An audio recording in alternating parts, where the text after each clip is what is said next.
Drama serial हसरत। जुनैद इस बार सनाया के ऊपर चिल्ला ही पड़ा कि सनाया उसकी बात को नफी में ले रही है। उधर हरीम भी इस बार अपने बाबा को याद कर रही है और सनाया को कह रही है कि हम बाबा के घर में चलते हैं, लेकिन इस बार सनाया उसे मना करने की कोशिश कर रही है, लेकिन वो किसी की भी बात नहीं मानती। उधर हमजा और फरहीन की माँ की काल के ऊपर बात इस बार हो ही गई। फरहीन और हमजा का रिश्ता इस बार तय होने जा रहा है। आने वाली किस की मुकम्मल कहानी में आप सभी दोस्त देखेंगे। जुनैद इस बार अपनी बहन के ऊपर चिल्ला पड़ता है, कहता है कि देखो ना, मैं इन बच्चों की वजह से मैंने अरम को उस दिन अपने घर में बर्दाश्त किया, लेकिन इस बार ऐसा ना हो कि वो दोबारा से इस घर में आए, लेकिन उसे मैं धिक्के मारकर घर से बाहर निकाल दूंगा। यही बात सुनने के बाद यहाँ पर सनाया खामोशी के साथ अपने भाई की बातें सुन रही होती है। सोमिया से बिल्कुल बर्दाश्त नहीं होता कि सनाया के ऊपर इस तरह का जुल्म करेगा जुनैद। जुनैद इस बार माँ और बाप की कमी इस बार कभी भी सनाया को होने ही नहीं देगा, जिसकी वजह से वो हक रखता है कि वो अपनी बहन सनाया को हर बात वो समझाए कि जो उसके हक के लिए बेहतर हो। शुरू से लेकर आज तक अपनी बहन के साथ तो चला ही नहीं ये जुनैद, अगर चला होता तो कभी भी फबिया उसकी जिंदगी में आती ही ना अरम के। जिस तरह से उसने मर्जी ना होते हुए उसके साथ निकाह किया था,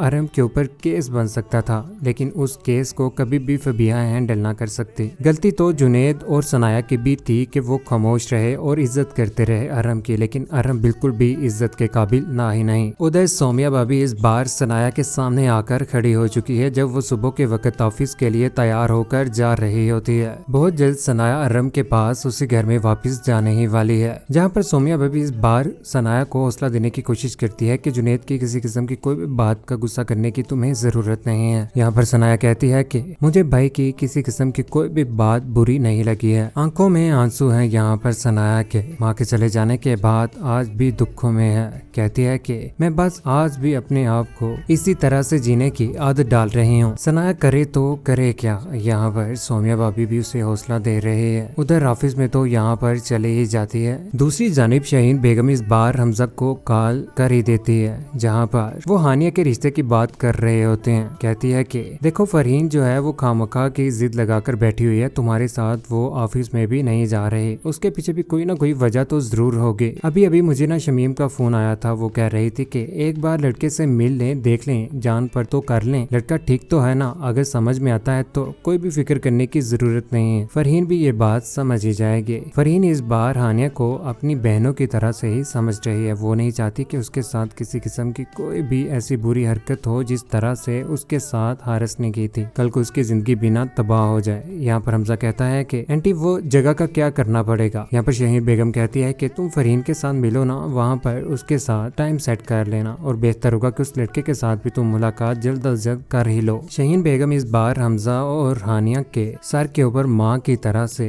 फराइज सर अंजाम दे रही है और उन दोनों की शादी भी इस बार करवा कर ही रहेगी। उधर हमजा और फरहीन की इस बार मुलाकात हो ही जाती है, जहाँ पर वो उस लड़के के बारे में बातें करना शुरू हो जाती हैं कि हमजा तुम उस लड़के को मिल लो, जान पर कर लो, ताकि वो अच्छे लोग तो है ना, एक एक बहन है, कहीं परेशानियों में ही ना फंस जाए। हमजा इस बार उस लड़के के साथ तो मुलाकात कर ही लेगा। शादी भी इस बार हानिया की हो ही जाएगी, जिसके बाद रह जाएंगे फरहीन और हमजा, जहाँ पर शहीन बेगम उन दोनों का हाथ पकड़कर एक दूसरे के हाथ में थमा देगी और कहेगी कि मुझे अब किसी किस्म की कोई भी बात नहीं सुननी है। जो हमजा और फरहीन तो एक हो ही जाएंगे। दूसरी जानिब रात के वक्त सनाया अपने बच्चों को खुश रखने की भरपूर कोशिश कर रही है, लेकिन यहाँ पर हरीम जो बहुत ज्यादा परेशान हो चुकी है, कहती है कि मुझे नानों की याद आ रही है। नानों का प्यार भी तो यहाँ पर हरीम के साथ उतना ही था जितना सनाया के साथ था। हरीम को यहाँ पर परेशान देखकर सनाया जो मुस्कुरा रही होती है, हरीम को हर किस्म की परेशानी से दूर करना चाहती है कि उसे किसी किस्म के अपने बाबा की याद ही ना आए। अपनी बेटी को परेशान देखकर कहती है कि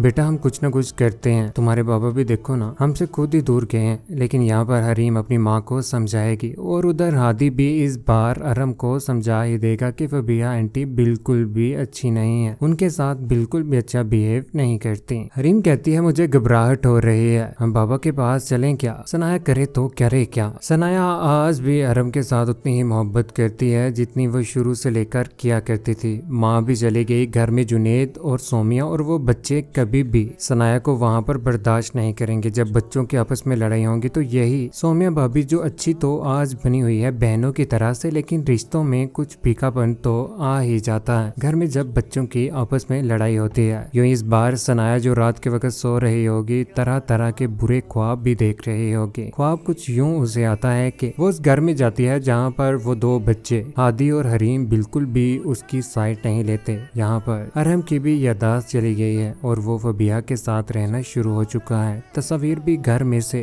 चेंज कर ली गई हैं। जहाँ पर अरहम और सनाया की तस्वीर हुआ करती थी वहाँ पर फबिहा और अरहम की तस्वीर लगा दी गई हैं और बच्चे भी यहाँ पर अपनी माँ को पहचानने से इनकार कर देते हैं। सनाया की इस बार आंख खुल ही जाती है। आंख खुलते ही वो हक्की बक्की परेशान हो जाती है, सोचों में गुम हो जाती है कि कहीं इस बार उसके बच्चे भी ना छिन जाएं, जिसकी वजह से वो फैसला कर लेती है कि वो दोबारा से अरहम के पास चली ही जाएगी। अरहम के पास चले जाने के बाद इस बार फबिहा को भी अकल आ ही जाएगी। उसकी माँ ने उसे समझाया था कि तुम्हारे ऊपर अरहम एक कर्ज है और ये कर्ज एक न एक दिन तुमने उतारना ही है। जिस तरह से तुमने दूसरों को धोखा दिया है इसी तरह से ये धोखा दोबारा से लौट कर तुम्हारे सामने तो आकर खड़ा होगा ही। दुनिया में भी रहते कुछ ऐसा ही होता है। कुछ लोग ये सोच रखते हैं कि वो दूसरों को परेशान करके अपनी जिंदगी को बेहतर कर लेंगे और दूसरों के लिए गड्ढा खोदेंगे, उसी गड्ढे में वो एक ना एक दिन गिर ही जाएंगे। उधर बच्चे तंग आकर इस बार घर छोड़कर चले जाएंगे, जिसके बाद सनाया से ये बात बर्दाश्त ना होगी। अरहम के ऊपर ही टूट पड़ेगी। घर में अरहम, सनाया और फबिहा का आमना सामना हो ही जाता है, जहाँ पर सनाया अपने बच्चों के लिए चीख रही है, चिल्ला रही है और वही फबिहा इस बार अक्लमंदी का मुजाहरा करते हुए कहती है कि हमें बच्चों को तलाश करना चाहिए। यूँ सनाया को भी इस बार एहसास हो ही जाएगा कि फबिहा चलो इस बार जिंदगी में आ चुकी है, उसके बच्चों का एहसास कर रही है। लेकिन ये फबिहा बहुत जहरीली है, उसके बच्चों का एहसास नहीं बल्कि अपने ही मतलब के लिए सब कुछ कर रही है। वो तो कभी भी नहीं चाहती कि सनाया उस घर में दोबारा से आए। बच्चों की तलाश जारी हो जाएगी,